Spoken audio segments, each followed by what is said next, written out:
Hey yo guys, how is it going? Tally here, and today, as part of our ultimate guide to heroes, which by the way I planned on being a small series on the channel, I think I've got a few more things I want to bring to you guys, and today is one of the newer ideas.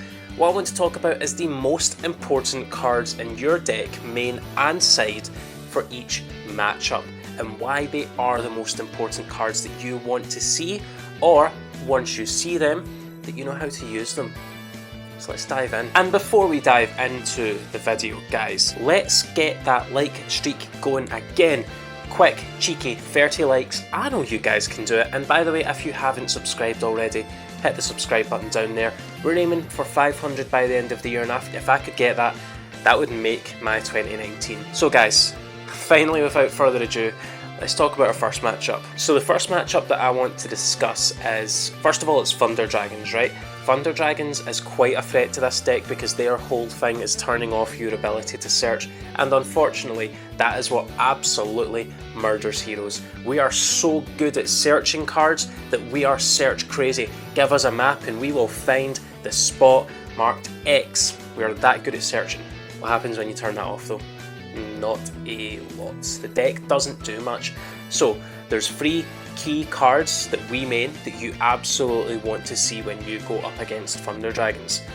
First card is Infinite Impermanence. If they set up a board that has 1 Colossus, 1 Titan, you want to turn off that Colossus really easily. The reason it has to be Infinite Impermanence is that you can use it on your turn to turn off their Colossus and allow you to search. It does not matter about their Titan. We can play through that. You know, if they've got multiple pops, it's going to be difficult. If they've got 1, that's not a problem, because our most powerful card, Malicious Bane, can't be destroyed by Titan, so that's not an issue at all. But we want to see Infinite Impermanence to turn off that Colossus, to get our searches going and win the game. Once we get searching, our game is as good as done. Our opponent must scoop because we just accrue too much advantage too quickly, and what are they going to do? Stall? Well, they'll try. We'll OTK them. The next card you want to see versus Thunder Dragons is an easy one. It's Nibiru. What are they going to do to recover? You just, as soon as they try to end their turn, or end their main phase, you drop Nibiru on them.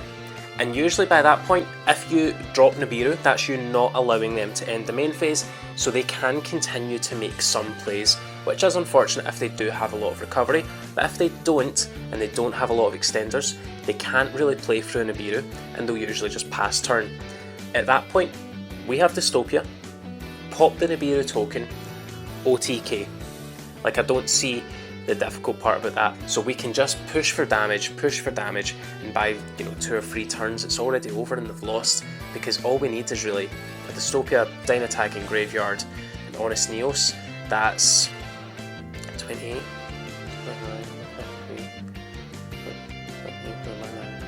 Yeah, that's a big boy. It's really big, really strong. So we absolutely want to see Nibiru. Guess we also want to see Fusion Destiny, but we want to see Nibiru because we get rid of their board and then we can deal with that on our own. It's not a big deal. We can deal with the Nibiru token quite easily. So yeah, Nibiru's absolutely got to be a card you want to see against Thunder Dragons. And lastly, one of the cards that we main deck is Super Poly. Super Poly is such a blowout against this deck because not only do you get rid of their resources, but you accrue your own. If you Super Poly discard Shadow Mist then gets you Search, well, you get your Super Poly, so you've got your Stratos to build you the combo to OTK. Just got to make sure that you're playing things in the right order at the right time, but Super Poly is always card number 1. Get it out of the way, your opponent cannot do anything about it. So those are our 3 cards that we main deck. We have 8 cards in our main deck that are absolute blowouts against Thunder Dragon to begin with. But there's also 1 more card in the main deck and a couple of cards in the side deck that I really want to talk about. Okay, another card that we want to see against Thunder Dragons, it's an absolute blowout, lives in our side deck, and it's Artifact Lancia. If you can drop a Lancia and they don't have Called by the Grave, they pass, they scoop, they lose. We are going to drop Lancia, they are going to not make a very good board, we are going to win. That's kind of how that goes.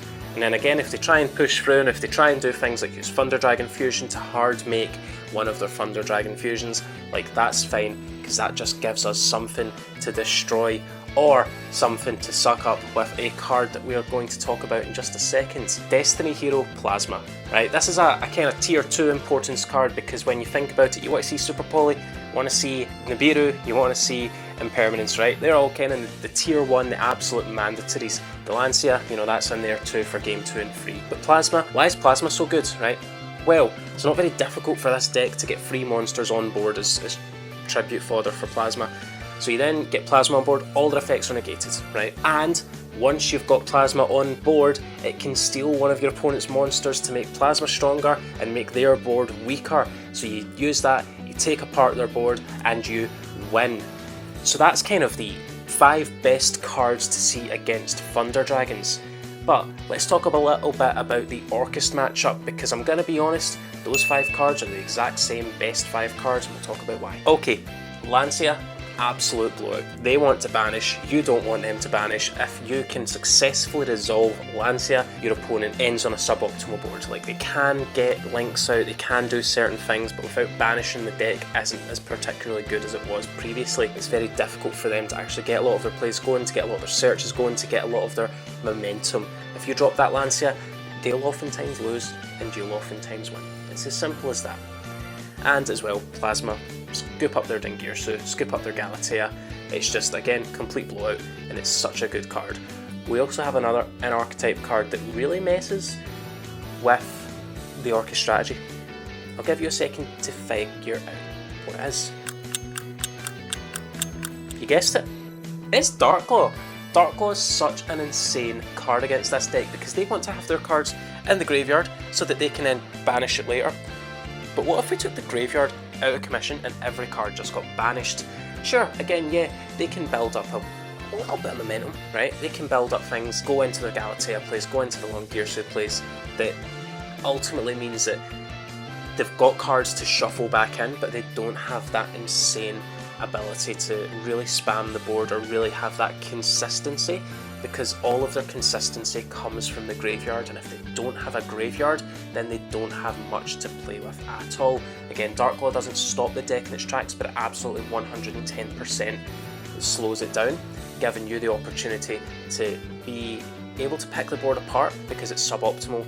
It gives you the opportunity to, you know, if you've set up a turn going first with like Dystopia and Plasma, what are they going to do? If you've got Darklaw and Plasma, or Dystopia Darklaw, or Dystopia Darklaw Plasma, because that's possible, like, what are they going to do? The answer's nothing. Okay, the answer's nothing. Let's move on to our next matchup because it's a little bit different. Okay, so first of all, I have fixed the camera angle. Second of all, let's talk about Sky Strikers. Sky Strikers are still kind of, based on what I'm seeing right now, a kind of threatening deck. They still have a lot of power and they have a lot of consistency. Like, engages it free, of course, the deck is going to be consistent. It's got triple Pot of Greed that's non-once per turn and searches a card and can recur, and it's easily searchable. And they've got, like, the Sky Strikers, right? We know what they do by now. They're over a year old and kind of bored of them. But let's talk about the matchup and talk about how we destroy Sky Striker. First of all, our cards like Nibiru, our cards like Super Poly aren't quite as good, so let's forget about them for a second. Infinite Impermanence is a good card though. Infinite Impermanence or Shizuku, kind of turn that off, stop those searches. Their Kagari, make it difficult for them to keep recurring and gain advantage. Also, you've got cards like Stratos. This card is amazing, right? Konami, you shouldn't have put my boy Stratos at free. That was a mistake. Why? Because it's Twin Twister. Not only does it search you cards, right, but also it can pop back row up to the number of other hero monsters you have. So a nice, lovely, easy combo I like to do, especially against Sky Striker, is Varus discard Shadow Mist, Varus summon itself, Varus get increase in the spell and trap zone, tribute Varus summon increase and Vion. Shadow Mist, by the way, searches you your Stratos. Normal summon Stratos and blow up their back row. They are forced to either A, negate Stratos, which is probably a good idea, or B, lose. And if they negate Stratos, that means they can't negate your higher impact cards. So guess what? They lose. It's just such a high impact blowout card, and it's so good, again, because they are forced to interact with it, which means they cannot interact with cards later on down the line. So Stratos, absolute blowout card, must use its Twin Twister effect, and also on Impermanence, again, really important to see to turn off their monsters. Darklaw, if they force you to go first, you need to set up Darklaw. because again, their momentum is based on their graveyard. Their momentum is based on them having spells in the graveyard, and if they don't have spells in the graveyard, then they cannot do anything about it. Now, they do have outs to Darklaw and they do have searchable outs to Darklaw, but what it means is they have to commit a lot of resources to getting rid of your Darklaw, which slows them down overall. The next turn, you just go ahead and OTK them because they don't have the resources to effectively stop you from doing so. Darklaw is an absolute win condition versus Sky Striker, and because they've only got one Widow Anchor, then again it makes it very difficult for them to out it, and if they do, you mass change it into another Darklaw. What are they going to do? Chain another Widow Anchor? I don't think so, because that gets them a game loss and a DQ anyway for cheating. So, Darklaw, absolute win condition. Those are kind of our big blowout cards with Sky Striker so far. What do you think, guys? Comment down below. Is there any other cards you think are really good against Sky Striker? Because I would love to find out, because again, it's a deck that still poses a threat, right? But it's an easier matchup now, right? But Mystic Mind's still a thing. Like, there can be only one is still a thing. So we've got to focus on those as well. And that's really where our side deck comes in, where again we've got our Holy Trinity, Hatronade of Cosmic Cyclone, of Twin Twister. Again, that's where our Holy Trinity come in there so that we can deal with that back row effectively. But that's Sky Strikers. I'm thinking it's not the worst matchup in the world anymore. I found that as you adapt and as you learn the Sky Striker game plan, if they don't open very well, then you just out-momentum them very quickly. Because the hero momentum goes from like here to here very quickly, whereas Sky Striker momentum like starts here and then it slowly climbs up to here, but it's the emphasis is slowly. They don't have that resource game like they used to. So that's that. Let's take a look at the next deck. Okay, another deck I want to talk about that's especially common like right now at the start of a format because it's a really safe deck is True Draco. True Draco is a difficult matchup for the deck because it thrives on floodgates. It is the epitome of a set 5 pass deck. It just doesn't care. It's a very ignorant deck, and it punishes you for trying to gain advantage on them, which isn't very fun. So let's talk about it. So True Draco is very much based around its spell and trap cards, the True Draco and that True King one that is a pain in my ass. How do they punish you through destroying their back row? Well, when the spells are popped, they pop a back row, and when the traps are popped, they pop a monster. That's particularly dangerous for us because they can trigger those pops on their own turn through, again, tributing over them. True Draco, it's a really common deck that you see at things like regionals and especially at the start of a format. So how do we beat it? First of all, Darklaw. Darklaw is absolutely essential against this deck. The cards must hit the graveyard in order to resolve their effects upon destruction. So if you have Darklaw, they will actually never hit the graveyard. Therefore, they cannot possibly break apart your board. Absolute mandatory. Again, our Nibiru, our Super Poly, our Impermanence. Impermanence is okay, it's like an alright card, but again, they just don't care. They're so back row based that their monster effects don't need to pop off. Some of them even play Skill Drain. So these 3 cards aren't as blowouty as before. But thinking about our side deck, what card should we be side decking against True Draco? Twin Twisters, absolutely. If you want to start blindly popping their stuff while you have nothing on field to pick apart their board, that's fine. Again, it will help bait out interaction and it will help get rid of pesky floodgates. If you also want to side in Red Reboot, because they will go ahead and try and flip a floodgate, you Red Reboot it, you OTK. Doesn't matter that you're giving them a card, doesn't matter that you're cutting half your life points, because heroes can and will most likely OTK that turn. It's not very difficult to push through Draco once you've put them in a disadvantageous position, but it's just kind of getting them in that disadvantageous position isn't very easy ourselves. Are there any other cards? Well, Plasma's not particularly great. Again, it's alright, but again, they don't really care. They play their own skill drain. Stratos, again, really good if you know what you want to pop, if you want to really focus in on certain things, then you can go ahead and use Stratos to try and pick apart different parts of their back row. Again, they're pretty okay to let you search, things like that. So again, you just want to focus on the really high impact cards. Stratos, Twin Twister, or any of our back row removal cards, the Holy Trinity, you know. You want to focus on them, then you want to put yourself in a more advantageous position.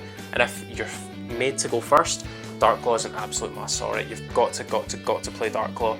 And then again, just start picking them apart, just start doing little random things here and there. Use Darklaw's effect to banish a card from their hand. Use Dystopia to get rid of their Dragonic Diagram. That's actually a really good one. Dystopia, if you can set Dystopia up on your turn, when they go to Dragonic Diagram to search a card, you pop the diagram and they aren't actually going to be able to do anything about it. Doesn't really matter if you ash things like that because it's not very high impact because you lose out. They've still got it on field. It's, you know, But if you manage to destroy it while you have dystopia on field again, you're forcing them to minus. Slowly cut out their resources, shut off their graveyard, pick apart their back row, and go for the kill. Okay, you can play the grind game with Dracos. Don't try and let them make you do that though. Tear their board down brick by brick and OTK them with ease, right? Game 2 and 3 is where you're gonna be in the best position to put them to bed. Game 1's gonna be difficult, I'm gonna be honest, but game 2 and 3, once you've had some siding time, it's gonna be a much easier game for you. Okay, next is Salamangreat. Our deck is so built to combat these combo decks that all of the cards that we main are really high impact. Super Polymerization, if you run Duplex or Chimera in your side or your main, absolute blowout. Nibiru, they actually can't play through Nibiru, there's just very little they can do to play through Nibiru. And Infinite Impermanence, again, not the biggest blowout ever, but if you can hit them in the right spot, it makes it slightly more difficult for them to play through and set up bigger boards. They are a good resource game, they're a very good resource game, and I guarantee if you don't OTK them, they will out-resource you. But again, we have cards that just prevent that resource game because they also need their graveyard. So many decks need their graveyard. True Draco need their graveyard. Orcas need their graveyard. Salads, even Pendulum, it's not necessarily their graveyard, but if you shut off their ability to go to the extra deck, you win the game. How do we do that? We do that with Dark Law. Dark Law is such a good card against every deck.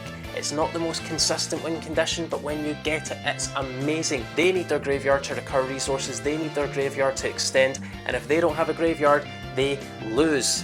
There's just no ifs, ands, or buts about it, they lose. So make sure you get your Dark Law out against Salamangreats, because all of their big plays require the graveyard. It's amazing. So yeah, Super Poly, Dark Law, like major blowouts. Nibiru, they can't play through, you win. Got to see those cards, got to make those cards happen. Side deck wise, if you want to run different Dimension Ground, as opposed to trying to see Dark Law and you set up first, like yeah, blowout card, absolute blowout. If you want to run the artifact package, again, absolute blowout. Okay, there's a lot of cards that we can side that are absolute blowouts, but again, it's entirely up to your preference. If you want some advice on side decking, I've got a video on side decking. It's part 2 to this series, and I'll link it down in the comments below. But guys, that's all I can think of just now. Let's head to the outro. Alright guys, that's the end of the video. Let me know if I have missed anything. So, as always guys, let's get this to a cheeky 30 likes. Keep that like streak going. I want to hear as much noise as possible down in the comments about how you feel about this series and how you feel about another couple parts coming in. As always guys, you have been amazing and I have been Tally. I'll catch you all later. Bye.